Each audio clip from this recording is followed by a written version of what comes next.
Sabda Tuhan, sabda hidup. Para sahabat yang terkasih, renungan sabda hidup pada hari Kamis ini diambil dari Injil Matius bab 10 ayat 7 sampai 13. Sekali peristiwa, Yesus berkata kepada murid-muridnya, "Pergilah dan beritakanlah, kerajaan Allah sudah dekat. Sembuhkanlah orang-orang sakit, bangkitkanlah orang mati, tahirkanlah orang kusta, usirlah setan-setan. Kamu telah menerima dengan cuma-cuma. Karena itu, berilah dengan cuma-cuma pula. Janganlah kamu membawa emas atau perak atau tembaga dalam ikat pinggangmu. Janganlah kamu membawa bekal dalam perjalanan. Janganlah kamu membawa baju 2 helai, kasut, atau tongkat. Sebab seorang pekerja patut mendapat upahnya. Apabila kamu masuk kota atau desa, carilah di situ seorang yang layak dan tinggallah padanya sampai kamu berangkat. Apabila kamu masuk rumah orang, berilah salam kepada mereka. Jika mereka layak menerimanya, salammu itu turun ke atasnya. Jika tidak, salammu itu kembali kepadamu."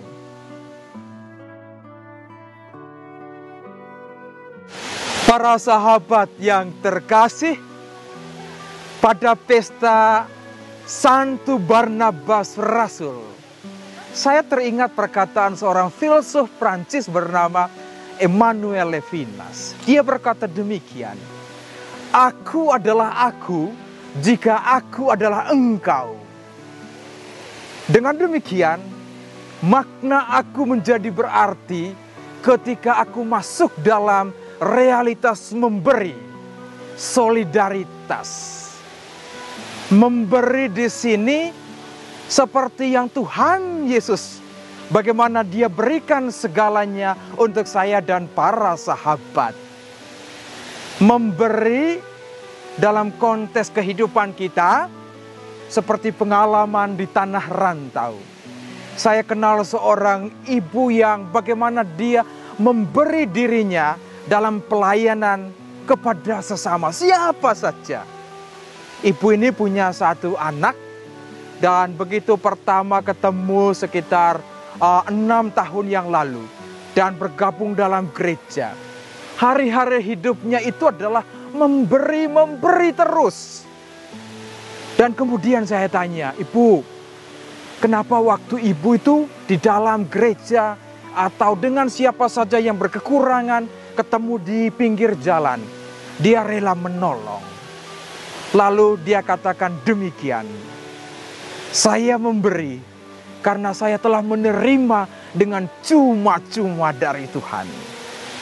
Mendengar ini hati saya sungguh-sungguh tergugah untuk seperti ibu ini memberi. Karena memang 2 alasan seperti yang dia katakan. Yang pertama, karena telah menerima dengan cuma-cuma. Kita telah menerima dengan cuma-cuma. Nafas kehidupan, pekerjaan, keluarga, dan semuanya. Kalau kita punya iman, kita merasakan, semuanya terjadi karena pemberian cuma-cuma dari Tuhan. Lalu alasan yang kedua, kitab suci mengatakan, kamu punya 5 roti dan 2 ikan. Memang para murid saat itu mereka berkata, kami cuma punya 5 roti dan 2 ikan. Cuma ini kemudian diubah oleh Tuhan menjadi berkat berlimpah bagi siapa saja. Dengan demikian para sahabatku yang terkasih, memberi itu tidak harus jadi kaya dulu. Yang penting melalui iman, saya merasakan kehadiran Tuhan dengan menolong sesama. Melalui kasih, saya merasakan pemberian saya ini tanpa harus itu menunggu balasan dari orang lain. Dan bagaimana pengharapan melalui memberi, saya merasakan siapakah saya ini ya Tuhan. Dan orang lain merasakan pengharapan yang besar dari pemberian yang mungkin sedikit bagi mereka. Tetapi jika dilakukan dengan hati penuh syukur, maka pemberian itu menjadi begitu istimewa bagi sesama.